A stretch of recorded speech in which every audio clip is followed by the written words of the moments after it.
Breaking news, Black and Gold Nation. Before we dive in, hit that like button, share this video with everyone who lives and breathes Steelers football, and drop your thoughts in the comments, because honestly, what we witnessed was hard to swallow. It was one of those nights when the pride of this defense simply vanished. The team that was supposed to impose its will got dominated, not by an unbeatable opponent, but by a lack of focus, execution, and, above all, discipline. The truth hurts. The energy was gone. The game plan fell apart, and arrogance came back to bite. A game that started with promise turned into a complete collapse, and every fan felt that sting deep down. Today, we're facing the facts head on. We're breaking down what went wrong, what needs to change right now, and whether there's still time to turn this season around before it all slips away. So buckle up, Steelers fans, because today's talk is for those who truly bleed black and gold. Steelers Nation, after what we saw against the Bengals, it's hard to find the right words. That performance was flat out unacceptable, and every fan who bleeds black and gold felt that sting deep down. The defense that was supposed to be elite,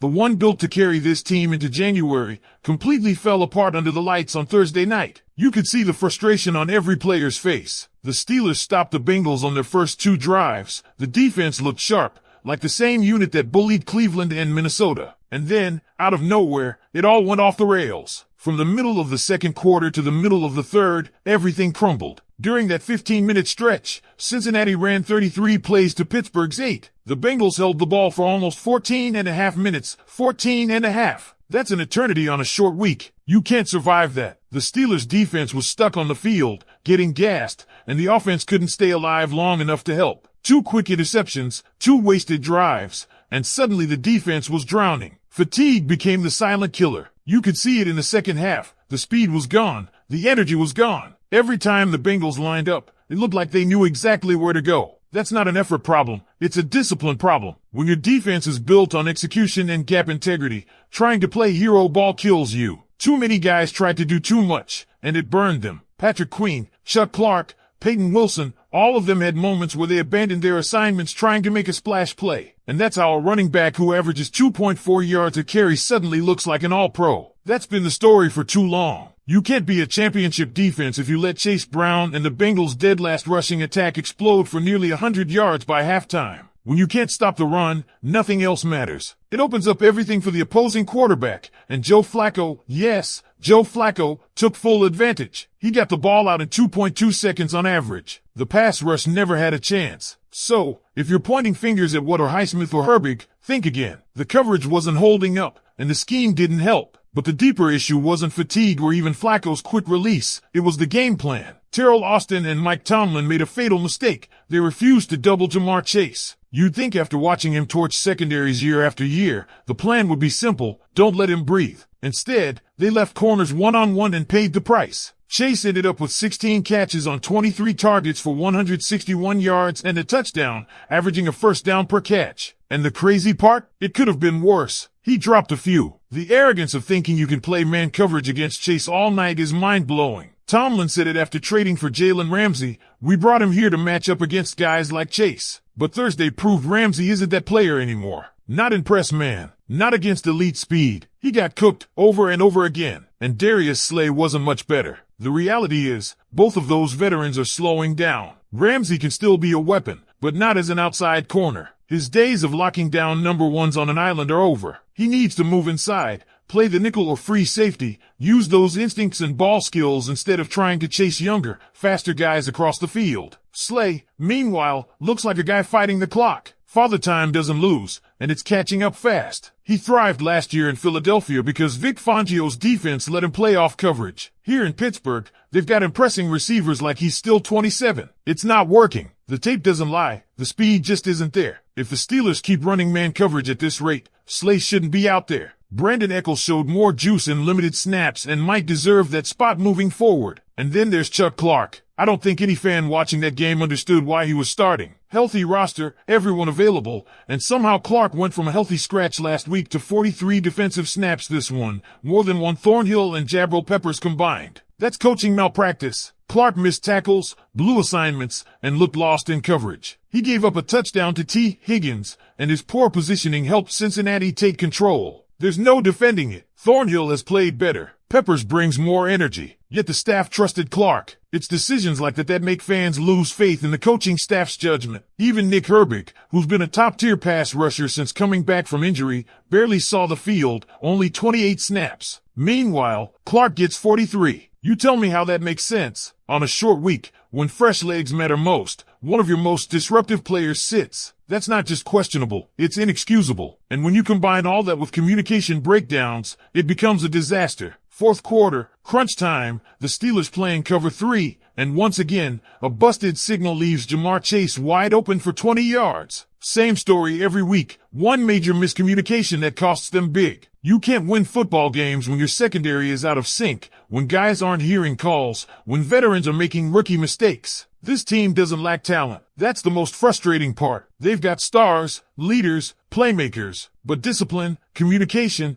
and accountability, those things are missing. And until that changes, the Steelers won't be who they're supposed to be on defense. Because if we're being honest, it's a little bit of everything. The scheme, the personnel decisions, the lack of accountability, it's all part of the same broken puzzle. And the saddest part? This defense has the talent to be dominant. They've shown flashes of it. Against New England, against Cleveland, against Minnesota, you saw what it can look like when everyone does their job. When the run fits are clean, when the coverage is disciplined, when the rotation of players actually makes sense. But for some reason, that version of the defense only shows up once every few weeks. The fix doesn't need to be complicated. The first step is getting back to basics, literally. Mike Tomlin and Terrell Austin need to hammer the do-your-job mentality back into the room. Because right now, too many guys are trying to be heroes, diving into gaps that aren't theirs, chasing splash plays instead of playing sound football. Run defense starts with trust. When one guy freelances, the whole structure collapses. Against Cincinnati, you could see that happening play after play. The Bengals found holes big enough to drive a truck through because players were out of position. Then there's the secondary. The Steelers can't keep pretending they're built to play press man coverage. They're not. At least, not anymore. Darius Slay and Jalen Ramsey just don't have that same burst or recovery speed they used to. That's not an insult, it's reality. What this defense should be doing is playing more match zone concepts, like Brian Flores runs in Minnesota or Vic Fangio's system that Ramsey once thrived in. It lets corners read the quarterback, use leverage, and rely on instincts instead of pure athleticism. Ramsey, in particular, can still be a game changer in that setup. He just can't be asked to mirror elite receivers one-on-one all game long anymore. Joey Porter Jr., though, that's different. He's the one corner on this roster who can go man-to-man and hold his own. Long, physical, relentless. If you're going to play man, play it through him. Let him shadow one receiver and then build your coverage around that. The rest of the defense should rotate into zone looks, disguising coverages post-snap and forcing quarterbacks to think twice. That's the modern NFL. That's how you slow down quick-passing offenses like the Bengals. And speaking of personnel, if you want energy, speed, and effort, play Brandon Echols. The guy has quietly been one of the Steelers' most reliable corners all year, and yet he's still sitting behind aging vets who can't keep up. He graded higher than both Ramsey and Slay last week according to PFF, and the tape backs it up. He doesn't have the name value, but he's got the athleticism this secondary desperately needs. As for Chuck Clark, the experiment has to end. He's a good locker room presence, a nice depth piece, but he shouldn't be anywhere near a starting role when everyone's healthy. Juan Thornhill should be the full-time free safety. He's faster, more aggressive, and he reads the field better. When he's on the field, the defense looks more alive. Jabril Peppers, too, he's too good to be riding on special teams. The guy brings attitude and punch every snap. There's no logical reason he should be behind Clark on the depth chart. And if there's one thing that truly makes no sense, it's Nick Herbig's snap count. How can one of your most explosive pass rushers get fewer snaps than a struggling safety? Herbig's been electric since coming back from injury. He bends the edge, wins with speed, and constantly pressures quarterbacks. The Steelers should be rotating him in far more often, especially on passing downs. Let Watt and Highsmith handle the early down grind, and unleash Herbig when it's time to hunt. He's too good to be left standing on the sideline while the defense gets carved up. If Pittsburgh wants to fix this, they need to stop pretending everything's fine. They need to look in the mirror and make hard choices. Maybe that means benching a veteran. Maybe that means changing the system mid-season. But if they keep running the same game plan, expecting different results, we all know how that story ends. Because the truth is, this isn't about one bad night. It's about patterns. It's about a defense that's lost its edge, that's relying on reputation instead of performance. The offense is doing its part. Aaron Rodgers is locked in. DK is leading the league in touchdowns, and the run game has finally found rhythm. But unless the defense catches up, all that offensive firepower won't matter come January. This mini-bye week gives them a rare gift, time. Time to reset, reevaluate, and maybe reinvent who they are. If Tomlin and Austin can swallow their pride and adjust, this team still has a shot to be something special. But if they stay stubborn, if they keep forcing square pegs into round holes, then the same story will keep playing out. So, what do you think, Steelers Nation? Can this defense get its act together in time to make a real run? Or is this who they are now? A talented group that just can't put it all together when it matters most? If you made it this far, make sure you hit that like button, subscribe, and stick with us here on the channel, because whatever happens next week against the Packers, you know we'll be breaking it all down right here. And look, this fan base has been through too much to accept mediocrity from a unit built on pride and legacy. This isn't just any defense, this is the Pittsburgh Steelers defense. It's supposed to be about toughness, discipline, and physicality. It's supposed to be the side of the ball that sets the tone, not the one that gets embarrassed on national television. When Joe Flacco, a 40-year-old quarterback on his fourth team,